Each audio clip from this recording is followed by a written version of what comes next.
Yo, first interview in a while. Just to give you guys a bit of a health update. I've been diagnosed with an intestinal disease last year, so this interview is all about how I've been coping with it, and maybe some suggestions if you have a similar condition. And through my research, I found out lots of people have the same thing. It's usually something that happens when you get a bit older, sort of after 60, 70, most likely 80 and stuff like that. It's when your organs start breaking down and all that. But I had it quite young, so I've had it from 39 and now I'm 42. So literally like 2 years now. I didn't know what it was, and then basically it flared up in November last year. So that was in 2021, and I've already been going through some health troubles, various things like chest problems, head problems, like maybe from smoking, I don't know, but since I cut down, I've reduced all that, but now the intestine thing got me. So anyway, let's start with the interview. So yeah, the 2 years leading up to it, I didn't know what it was. I basically was like prodding it, thinking it was kind of like trapped gas or something. So I kept on sort of pushing and shoving it and just hoping that it would go away. What happened on the day was basically the night before I found out a cat that I used to like take care of for about 5-6 years and I really, really liked passed away. So she was put to sleep, plus my car just failed the MOT. And then the morning of the day, I had a universal credit appointment, so that's when I talked to the government about helping me out with some money because I have no work. And basically they knew that I didn't look right and I had to cancel the appointment pretty much like halfway through. I went straight to the A&E and first they did some tests, blood tests, urine, the traditional stuff. Sitting around all day in the A&E didn't help my back, but they kind of came back with it's probably an IBS, but they don't know, they have to do more tests. So turns out I had a GP appointment that day, so I went to the GP. Spoke to them about the problem, and then they said, yeah, just go back to the A&E and get it checked out properly. So that's what I did. I stayed there for a few more hours, barely eating all day. I think I had like nothing all day, maybe something like at the beginning, but I was just rushing back and forth between GP and hospital and all that because I really wanted to figure out what was going on. And little did I know it was actually what's been troubling me for about 2 years prior. But yeah, this time it really flared up, so something was seriously wrong. Then they kind of said IBS and I was like, no, I don't think it's that. And then I waited till about 10, 11 o'clock at night till I finally had a CT scan. And then the CT scan basically revealed what I have, which is diverticulitis.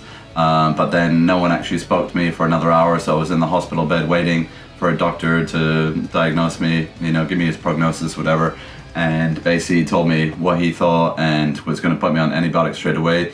He wanted to keep me overnight and have me on IV drip, which I kind of regret not staying because I discharged myself just because it was really awkward how I hadn't eaten all day, I was starving, I was really moody, sort of cranky.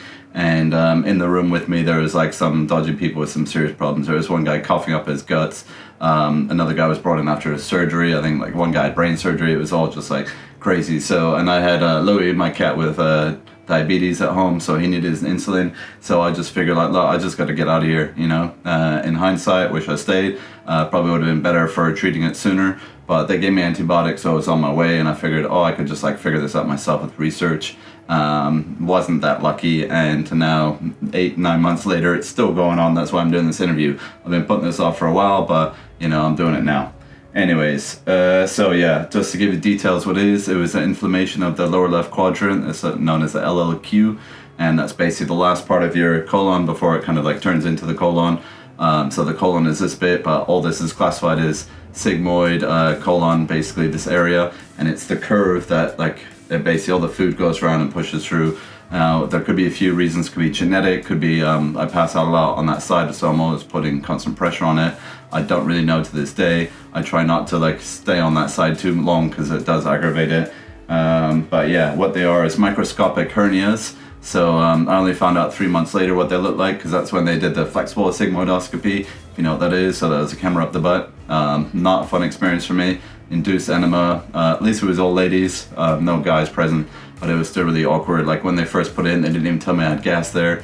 So I inhaled the gas straight. I was like, wow, it was like a shock to my system. And then guess what? They just told me what I already knew, which is, I've got diverticulitis. Eat more fiber. That's what they always said throughout the process. All NHS, it all said just eat more fiber, all that stuff. So went on a hardcore high fiber diet. I started taking Cinnamon Husk, which is high fiber tablets.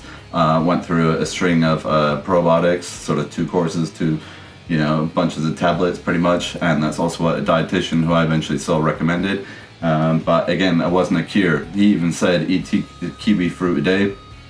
So I did that for a bit, did that for a month. Then for a bit I was eating like 1 kiwi fruit a day, and it still didn't resolve it. It helps it a little bit because basically it's vitamin C, and also there's lots of water in the kiwi fruit, so it basically helps digestion a lot more. But then it eventually brought me to the research, which led me up to the apple cider vinegar tablets.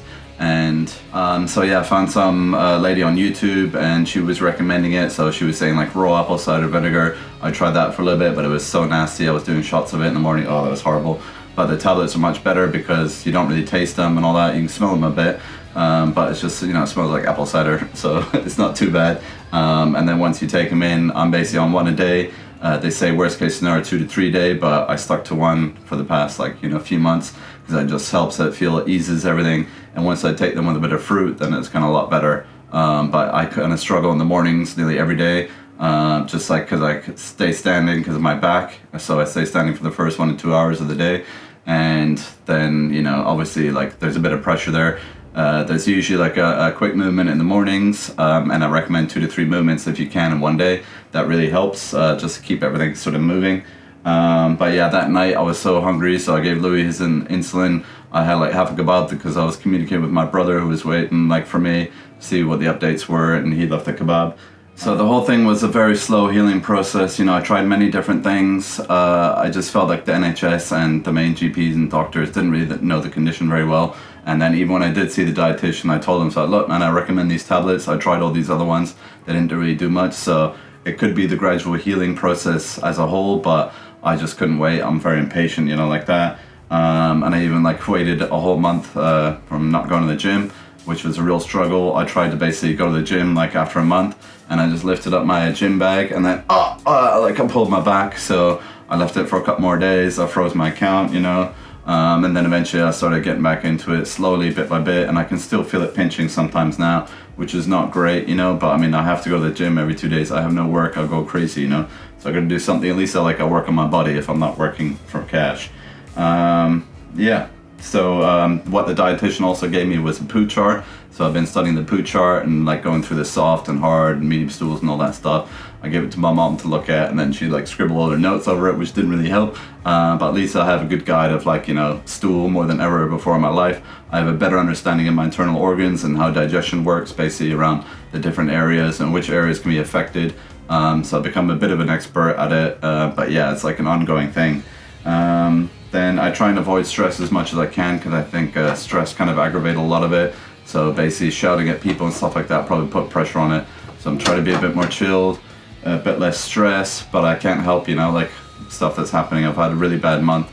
So I had a car crash, basically lorry hit my car, and then all the stress came back dealing with people that they didn't care, and looks like the case is lost. So I just after 3 weeks I had to scrap my car just to move on, and that brings me to my next point. So I'm actually writing a song right now, which I've been planning for a bit, just because I usually write songs that kind of affected me personally and stuff that's happening in the world. And then at the end of the month I got COVID as well, so that's in the song too. But yeah, hopefully Guy will be producing it, because he's getting into music production now. But yeah, I think I've talked long enough about this condition. I hope any of this information has helped. I just really recommend fruit and greens and veg, and just you have to change your diet. I actually quit all junk food. I quit pizzas and kebabs for quite a bit. I still have 1 pizza a month, maybe a burger and all that, and that's about all she wrote. So I just have to keep strong and keep healthy, really, and hope you do too. Okay, bye.